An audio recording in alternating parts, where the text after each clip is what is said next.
கதிரவன் news சொந்தங்கள் அனைவருக்கும் வணக்கம். இலங்கையின் முக்கிய செய்திகள். முதலில் தலைப்புச் செய்திகள். இலங்கை வங்கி ஊழியர்கள் எடுத்துள்ள தீர்மானம் முடங்கப் போகும் வங்கி சேவைகள். முன்னாள் அமைச்சர்கள் இருவருக்கு கடூழிய சிறை தண்டனை. கொழும்பு மேல் நீதிமன்றம் உத்தரவு. வாகனங்கள் விற்பனைக்கு விளம்பரத்தால் ஏமாற வேண்டாம் என தகவல். குவைத்தில் இருந்து நாடு கடத்தப்பட்ட 30 இலங்கையர்கள். நாட்டில் களமிறக்கப்பட்டுள்ள சிறப்பு மோட்டார் சைக்கிள் குழு. கொன்று நடுவீதியில் எரிக்கப்பட்ட தொழிலதிபர். பரபரப்பை ஏற்படுத்திய அதிர்ச்சி சம்பவம். வைத்தியசாலையில் அனுமதிக்கப்பட்ட பாடசாலை மாணவர்கள். இன்று காலை பரபரப்பை ஏற்படுத்திய துப்பாக்கிச் சூடு. யாழ்ப்பாண சுன்னாகத்தில் 7 பேரின் மோசமான செயல். பேருந்து மிதிப்பலகையில் பயணித்த இளைஞன் பலி. ஓய்வூதிய திணைக்களத்தை இலக்கு வைத்த சைபர் தாக்குதல் வெளியான தகவல். தேர்தல் ஆணைக்குழு விடுத்துள்ள முக்கிய அறிவிப்பு. ஐரோப்பா செல்ல காத்திருக்கும் இலங்கையர்களுக்கு மகிழ்ச்சி தகவல். தொடர்பான விரிவான செய்திகள். இலங்கை வங்கியின் அனைத்து கிளை வலையமைப்புகளையும் இன்று மதியம் 12:30 மணிக்கு பிறகு மூடிவிட்டு வங்கி பரிவர்த்தனைகளிலிருந்து விலகுவதற்கு இலங்கை வங்கி ஊழியர் சங்கம் முடிவு செய்துள்ளது. போனஸ் கொடுப்பனவு குறைப்புக்கு எதிர்ப்பு தெரிவித்து இந்த தீர்மானம் எடுக்கப்பட்டுள்ளதாக தெரிவிக்கப்படுகிறது. அத்துடன் தங்கள் கோரிக்கைகள் முறையாக தீர்க்கப்படாவிட்டால் எதிர்வரும் 6ஆம் தேதி அடையாள வேலைநிறுத்தத்தில் ஈடுபடப் போவதாக குறித்த சங்கம் எச்சரிக்கை விடுத்துள்ளது. இதுகுறித்து இலங்கை வங்கி ஊழியர் சங்க உறுப்பினர் ஒருவர் கருத்து தெரிவிக்கையில், 2024ஆம் ஆண்டு வரலாற்றில் அதிக லாபம் ஈட்டிய நிறுவனமாக இலங்கை வங்கி சாதனை படைத்ததோடு 107 பில்லியனை லாபமாக ஈட்டியிருந்தது. இலங்கை வங்கி ஈட்டும் லாபத்தில் பெரும்பகுதி திரைசேரிக்கு செலவிடப்படுகிறது. இலங்கை வங்கி ஊழியர்களுக்கும் பணிப்பாளர் குழுவிற்கும் வழங்கப்படவுள்ள அங்கீகரிக்கப்பட்ட போனஸ் தொகையை குறைப்பது தொடர்பாக நிதி அமைச்சுடன் நடைபெற்ற கலந்துரையாடலின் போது பணம் தொடர்பாக 2 பிரதி அமைச்சர்களால் எட்டப்பட்ட ஒப்பந்தங்களை செயல்படுத்த நிதியமைச்சு இன்னும் எந்த நடவடிக்கையும் எடுக்கவில்லை. 1.5 மாதங்கள் கடந்துவிட்ட நிலையில் ஒப்புக்கொள்ளப்பட்ட போனஸ் தொகையில் நியாயமற்ற குறைப்புக்கு எதிராக இந்த தொழிற்சங்க நடவடிக்கைகள் தொடங்கப்படுகின்றன. எட்டப்பட்ட ஒப்பந்தங்களை செயல்படுத்துமாறு நாங்கள் அரசாங்கத்தை கட்டாயப்படுத்துகின்றோம். இது கவலை அளிக்கும் விடயமாக இருந்தாலும் தொழிற்சங்க நடவடிக்கையை தொடங்க வேண்டிய நிலைமை உருவாகியுள்ளது.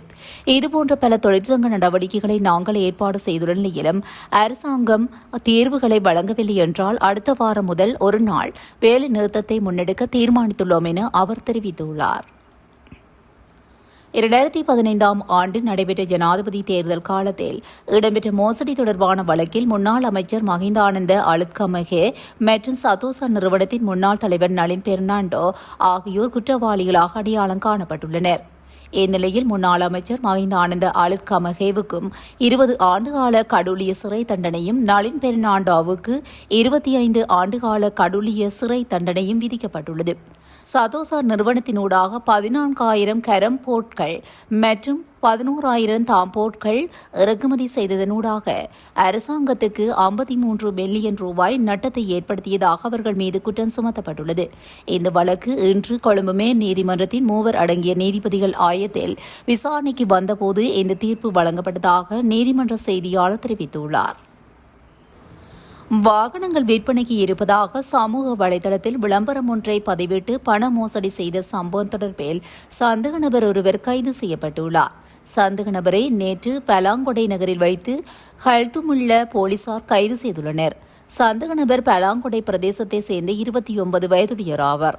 சமூக வலைதளத்தில் முச்சக்கர வண்டி மற்றும் மோட்டார் சைக்கிள் விற்பனை இருப்பதாக தெரிவித்து விளம்பரம் ஒன்றை பதிவிட்டு முற்பணத்தையும் வங்கிக் கணக்கினூடாக பெற்று மோசடியில் ஈடுபட்டதாக கிடைத்த முறைப்பாட்டுக்கு அமைய சந்தேக நபர் இவ்வாறு கைது செய்யப்பட்டார். சந்தேக நபர் ஹல்துமுல்ல சமநலவெவ, கேகாலை மற்றும் கண்டி போன்ற பல்வேறு போலீஸ் பிரிவுகளில் உள்ள நபர்களிடம் சுமார் 2 லட்சம் ரூபாய் பண மோசடி செய்துள்ளதாக கூறிய போலீசார் மேலதிக விசாரணைகளை மேற்கொண்டு வருகின்றனர். சட்டவிரோதமாக விசா இன்றே குவைத்தில் தங்கியிருந்த 30 இலங்கையர்கள் இன்று நாடு கடத்தப்பட்டுள்ளனர். 30 இலங்கையர்களும் இன்று அதிகாலை 4:30 மணியளவில் குவைத்தில் இருந்து கட்டுநாயக்க விமான நிலையத்தை வந்தடைந்துள்ளனர். இவர்கள் விசா இன்றி சட்டவிரோதமாக குவைத்தில் தங்கியிருந்து பல்வேறு தொழில்களில் ஈடுபட்டு வந்துள்ளனர். இந்நிலையில் அந்நாட்டு போலீசாரால் கைது செய்யப்பட்டு தடுப்பு காவலில் வைக்கப்பட்ட நிலையில் இன்று நாடு கடத்தப்பட்டுள்ளனர். நாடு கடத்தப்பட்டவர்களை தங்களது சொந்த ஊருக்கு அனுப்பி வைக்க தேவையான அனைத்து நடவடிக்கைகளையும் இலங்கை வெளிநாட்டு வேலைவாய்ப்பு பணியகம் மேற்கொண்டுள்ளது. நாட்டில் துப்பாக்கிச்சூடு உள்ளிட்ட குற்றங்களை செய்து தப்பியோடிய சந்தேக நபர்களை கைது செய்வதற்கு ஆயுதங்கள் மற்றும் விரைவான அணுகலுடன் கூடிய சிறப்பு மோட்டார் சைக்கிள் குழு ஒன்று நிறுவப்பட்டுள்ளது. இந்த குழு தென் மாகாணத்துக்கு பொறுப்பான மூத்த பிரதி போலீஸ் மாதிபர் கிட்சிரி ஜெயலலிதா தலைமையில் செயல்படுகிறது. இதில் தங்காலை, மாத்தரை போலீஸ் பிரிவுகளை சேர்ந்த 8 மோட்டார் சைக்கிள்கள் மற்றும் 15 நெடுஞ்சாலை மோட்டார் சைக்கிள்கள் அடங்குகின்றன. மேலும் சுமார் 46 அதிகாரிகள் இதில் இணைக்கப்பட்டுள்ளனர். சிறப்பு மோட்டார் சைக்கிள் குழுவின் முன்னேற்றங்கள் குறித்து ஆராய்ந்த பின்னர் நாட்டின் குற்ற செயல்கள் அதிகமாக இடம்பெறும் பகுதிகளில் இதனை முன்னெடுக்க நடவடிக்கை எடுக்கப்பட உள்ளதாக பாதுகாப்பு தரப்பில் தெரிவிக்கப்பட்டுள்ளது. தோல் பொருட்கள் தொழிலதிபர் ஒருவர் கடத்தப்பட்டு அடித்துக் கொல்லப்பட்டு புலத்சிங்கள நாககதள துணை பாதையில் எரிக்கப்பட்ட நிலையில் காணப்பட்டதாக புலத்சிங்கள போலீசார் தெரிவித்துள்ளனர்.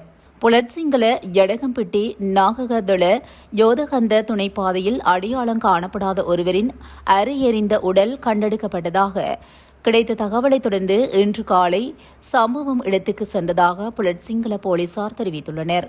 உயிரிழந்தவர்கள் பாதுக்க மகிங்கல பகுதியைச் சேர்ந்த 47 வயதுடையவர் என அடையாளம் காணப்பட்டுள்ளார். அவர் தோல் பொருட்கள் தயாரிப்பில் ஈடுபட்டிருந்ததாகவும் போலீசார் தெரிவிக்கின்றனர். முல்லைத்தீவு மாவட்டத்தின் விஸ்வமடு பகுதியில் அமைந்துள்ள பாடசாலையொன்றில் நேற்று மாணவர்களுக்கு வழங்கப்பட்ட உணவினால் ஒவ்வாமை ஏற்பட்டுள்ளது.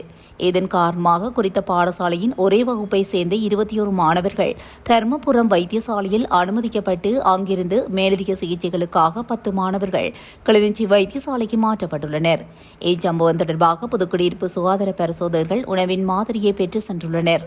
இருப்பினும் ஏனைய வகுப்பு சேர்ந்த எந்த ஒரு மாணவர்களுக்கும் உணவு ஒவ்வாமை ஏற்படவில்லை என்பதும் குறிப்பிடத்தக்கது. களுத்துறை மாவட்டம் பாணாந்துறை வேகட பிரதேசத்தில் இடம்பெற்ற துப்பாக்கிச் சூட்டில் ஒருவர் காயமடைந்துள்ளதாக போலீசார் தெரிவித்தனர். இந்த துப்பாக்கிச்சூட்டு சம்பவம் இன்று காலை இடம்பெற்றுள்ளது. பாணாந்துறை வேகட பிரதேசத்துக்கு மோட்டார் சைக்கிளில் சென்ற இனந்தெரியாத இருவர் மோட்டார் சைக்கிள்களின் உதிரிப்பாகங்களை விற்பனை செய்யும் கடையொன்றில் இருந்த பணியாளர் மீது துப்பாக்கிச்சூட்டை நடத்திவிட்டு அங்கிருந்து தப்பி சென்றுள்ளனர். பாணாந்துறை வேகட பகுதியில் முச்சக்கர வண்டி உதிரிப்பாகங்கள் விற்பனை மற்றும் பழுதுபார்க்கும் நிலையம் ஒன்றின் உரிமையாளரை இலக்கு வைத்து அடையாளம் தெரியாத இருவர் துப்பாக்கி பிரயோகம் மேற்கொள்ளும் காட்சி அங்கு பொருத்தப்பட்டிருந்த சிசிடிவி கேமராவில் பதிவாகியுள்ளது. இன்று காலை 10 மணியளவில் துப்பாக்கிச்சூடு நடத்தப்பட்டுள்ளதாகவும் சம்பவத்தில் குறித்த நபரின் முதுகில் சிறு காயம் ஏற்பட்டுள்ளதாகவும் தெரியவந்துள்ளது. காயமடைந்த நபர் பாணாந்துறை ஆதார மருத்துவமனையில் அனுமதிக்கப்பட்டுள்ளதாக போலீசார் தெரிவிக்கின்றனர். மோட்டார் சைக்கிளில் வந்த அடையாளம் தெரியாத 2 நபர்கள் T56 ரக துப்பாக்கியினால் பலமுறை துப்பாக்கிச்சூடு நடத்துவதை சிசிடிவி காட்சிகள் காட்டுகின்றன. இந்த துப்பாக்கிச்சூட்டில் காயமடைந்த நபர் வெளிநாட்டில் உள்ள ஒழுங்கமைக்கப்பட்ட குற்றவாளியான நிலங்கவின் நெருங்கிய உதவியாளர் என போலீசார் தெரிவிக்கின்றனர். துப்பாக்கிச்சூட்டில் காயமடைந்தவர் சிகிச்சைக்காக பாணந்துறை ஆதார வைத்தியசாலையில் அனுமதிக்கப்பட்டுள்ளதாக போலீசார் தெரிவிக்கின்றனர். மேலும் சம்பவம் தொடர்பில் போலீசார் விசாரணைகளை மேற்கொண்டு வருகின்றனர். சமீப நாட்களாக நிலங்க மற்றும் பாணந்துறை குடு சளிந்துவின் போதைப்பொருள் கும்பல்களுக்கு இடையே மாலமுள்ள மற்றும் மாதுப்பிட்டிய பகுதிகளில் துப்பாக்கிச்சூடு நடந்துள்ளமையும் குறிப்பிடத்தக்கது. யாழ்ப்பாண சுன்னாகம் போலீஸ் பிரிவில் முன்னெடுக்கப்பட்ட விசேட சோதனை நடவடிக்கைகளின் போது 7 பேர் போதைப் பொருட்களுடன் கைது செய்யப்பட்டுள்ளதாக சுன்னாகம் போலீசார் தெரிவிக்கின்றனர். கைது செய்யப்பட்டவர்களில் 3 போதை மாத்திரைகளுடனும் 2 ஐஸ் போதைப் பொருளுடனும் மேலும் 2 கெரோயின் போதைப் பொருளுடனும் கைது செய்யப்பட்டுள்ளனர். அதேவேளை கைதானவர்களில் ஒருவர் 3.2 கிராம் கெரோயினுடன் கைது செய்யப்பட்டு உள்ளார். அவருக்கு எதிராக ஏற்கனவே 8 கிராம் கெரோயினுடன் தொடர்புடைய வழக்கு ஒன்று நீதிமன்றத்தில் நிலுவையில் உள்ளதாக போலீசார் தெரிவித்தனர். சந்தேக நபர்கள் மீது விசாரணைகள் முன்னெடுக்கப்பட்டு நீதிமன்றத்தில் முன்னிலைப்படுத்த நடவடிக்கைகள் மேற்கொள்ளப்பட்டு வருகின்றதாக போலீசார் தெரிவிக்கின்றனர். பேருந்தின் மிதிப்பலகையில் நின்று பயணித்த வேளை தவறி விழுந்து படுகாயமடைந்த நிலையில் யாழ் போதனா வைத்தியசாலையில் சிகிச்சை பெற்று வந்த இளைஞன் சிகிச்சை பலனின்றி நேற்றைய தினம் உயிரிழந்துள்ளார்.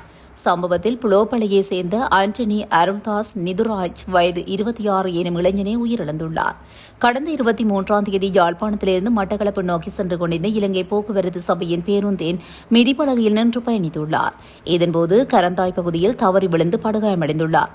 இந்நிலையில் கிளிநொச்சி வைத்தியசாலையில் அனுமதிக்கப்பட்ட நிலையில் மேலதிக சிகிச்சைக்காக யாழ் போதனா வைத்தியசாலைக்கு மாற்றப்பட்டு சிகிச்சை பெற்று வந்த நிலையில் சிகிச்சை பலனின்றி நேற்றைய தினம் உயிரிழந்தமை குறிப்பிடத்தக்கது.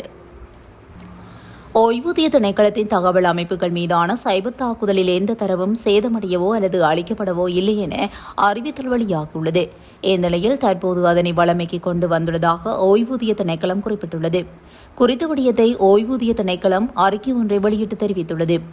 ஏப்ரல் முதல் வாரத்தில் ஓய்வூதிய திணைக்களத்தின் தகவல் பாதுகாப்பு அமைப்புகளுக்கு எதிராக சைபர் தாக்குதல் நடத்தப்பட்டதாகவும் சம்பவம் குறித்து தகவல் கிடைத்தவுடன் திணைக்களத்தின் தகவல் அமைப்புகளை மீட்டெடுக்க உடனடி நடவடிக்கைகள் எடுக்கப்பட்டதாகவும் ஓய்வூதிய திணைக்களம் தெரிவித்துள்ளது. சைபர் தாக்குதலை தொடர்ந்து ஓய்வூதிய திணைக்களத்தின் தகவல் அமைப்புகள் மீண்டும் செயல்படுத்தப்பட்ட போதும் எந்த தரவும் திருடப்படவில்லை அல்லது இழக்கப்படவில்லை என்பதும் உறுதிப்படுத்தப்பட்டுள்ளது. இருப்பினும் இந்த சைபர் தாக்குதல் தொடர்பாக இலங்கை கணனி அவசர செயல்பாட்டு பிரிவுடன் இணைந்து விசாரணை தொடங்கப்பட்டுள்ளதாக ஓய்வூதிய திணைக்களம் தெரிவித்துள்ளது. உள்ளூராட்சி மன்ற உறுப்பினர் நியமனத்துக்குரிய பெயர் பட்டியலை வெள்ளிக்கிழமைக்கு முன்னர் சமர்ப்பிக்குமாறு வர்த்தமானியூடாக அறிவுறுத்தப்பட்டுள்ளதாக தேர்தல்கள் ஆணைக்குழுவின் தலைவர் RMAL ரத்நாயக்க தெரிவித்துள்ளார். நடைபெற்று முடிந்த தேர்தலின் அடிப்படையில் உள்ளூராட்சி மன்றங்களுக்கான உறுப்பினர் நியமனம் குறித்து வினாவிய போதே மேற்கண்டவாறு குறிப்பிட்டார். மேலும் குறிப்பிட்டதாவது, அரசியல் கட்சிகள் மற்றும் சுயேட்சை குழுக்கள் சார்பில் நடைபெற்று முடிந்த உள்ளூராட்சி மன்ற தேர்தலில் போட்டியிட்ட சகல உறுப்பினர்களும் 2023ஆம் ஆண்டு 3ஆம் இலக்க தேர்தல் செலவினங்கள் ஒழுங்குபடுத்தல் சட்டத்தின் பிரகாரம் 21 நாட்களுக்குள் தேர்தல் வருமானம் மற்றும் செலவினம் தொடர்பான விவர திரட்டை அத்தாட்சிப்படுத்தப்பட்ட வகையில் சமர்ப்பிக்குமாறு பணிக்கப்பட்டிருந்தது. இதற்காக வழங்கப்பட்ட கால அவகாசம் நேற்றுடன் நிறைவடைந்தது நிலையில் உள்ளூராட்சி மன்ற தேர்தலில் 70,000க்கும் அதிகமான வேட்பாளர்கள் போட்டியிட்டிருந்த நிலையில் கணிசமான அளவிலான விவர திரட்டுகள் மாத்திரமே கிடைக்கப்பெற்றுள்ளன. குறித்த காலப்பகுதிகள் விவர திரட்டை சமர்ப்பிக்காதவர்களுக்கு எதிராக சட்டமா அதிபரின் ஆலோசனைக்கு அமைய உரிய சட்ட நடவடிக்கைகள் எடுக்கப்படும். இந்நிலையில் அரசியல் கட்சிகள் மற்றும் சுயேட்சை குழுக்கள் தமது உறுப்பினர் பெயர் பட்டியலை இதுவரையிலும் முழுமையாக தேர்தல்கள் ஆணைக்குழுவிடமோ அல்லது மாவட்ட தேர்தல் தெரிவாட்டாட்சி அலுவலர்களிடமோ சமர்ப்பிக்கவில்லை. அரைகுறையான நிலையில் வர்த்தமானி அறிவித்தலை பிரசுரிப்பது இயலாத ஒரு விடயமாகும். அரசியல் கட்சிகள் மற்றும் சுயேட்சை குழுக்கள் பெண் பிரதிநிதித்துவம் மற்றும் உறுப்பினர் பட்டியல் தொடர்பான விவரங்களை 2025 5ஆம் மாதம் 30ஆம் தேதிக்குள் சமர்ப்பிக்குமாறும் வர்த்தமானி அறிவித்தலூடாக உத்தியோகபூர்வமாக அறிவிக்கப்பட்டுள்ளது. மாகாண சபைகள் மற்றும் உள்ளூராட்சி மன்றங்கள் அமைச்சு பிரசுரித்த வர்த்தமானி அறிவித்தலுக்கு அமைய 2025 6ஆம் மாதம் 2ஆம் தேதியன்று 339 உள்ளூராட்சி மன்றங்களின் பதவி காலத்தையும் தொடர்வதற்கு சாதகமான சூழலை ஏற்படுத்துவதற்கும் ஒத்துழைக்குமாறு அரசியல் கட்சிகள் மற்றும் சுயேட்சை குழுக்களிடம் வலியுறுத்துகிறோம் என அவர் தெரிவித்தார். ஐரோப்பிய ஒன்றிய நாடுகளுக்கான விசாக்களை பெறுவதில் இலங்கையர்கள் எதிர்கொள்ளும் பிரச்சினைகளை தீர்க்க ஒரு புதிய பொறிமுறையை நிறுவ ஐரோப்பிய ஒன்றியம் நடவடிக்கை எடுத்துள்ளது. ஐரோப்பிய ஒன்றிய உறுப்பு நாடுகளுக்கான விசாக்களை பெறுவதில் இலங்கையர்கள் எதிர்கொள்ளும் பிரச்சினைகளுக்கு தீர்வாக நாட்டில் ஒரு புதிய அலுவலகத்தை நிறுவ யோசனை முன்வைக்கப்பட்டுள்ளது. இதுகுறித்து ஆராய ஐரோப்பிய ஒன்றியத்தின் தலைவர் இணக்கம் வெளியிட்டுள்ளார். விசாக்களை பெறுவதில் இலங்கையர்கள் எதிர்கொள்ளும் சிரமங்கள் குறித்து வெளியுறவு வெளிநாட்டு வேலைவாய்ப்பு மற்றும் சுற்றுலா அமைச்சர் விஜித ஹேரத்துக்கு இடையில் சந்திப்பு ஒன்று இடம்பெற்றது. இந்த சந்திப்பு நேற்று வெளிவிகார அமைச்சர் நடைபெற்ற நிலையில் தெரிவிக்கப்பட்ட தகவல்களுக்கு அமைவாக பதிலளிக்கும் விதமாகவே அவர் தனது உடன்பாட்டை தெரிவித்துள்ளார். போலந்து வெளியுறவு அமைச்சரும் ஐரோப்பிய ஒன்றிய தலைவருமான ரடோஸ்லாவ் ஷிகோர்ஸ்கி 3 நாள் உத்தியோகபூர்வ விஜயம் மேற்கொண்டு இலங்கை வந்துள்ளமை குறிப்பிடத்தக்கது. இத்துடன் இன்றைய இலங்கையின் முக்கிய செய்திகள் நிறைவடைகின்றன. தொடர்ந்தும் செய்திகளோடு இணைந்திருக்க கதிரவன் நியூஸுடன் இணைந்திருங்கள். நன்றி, வணக்கம்.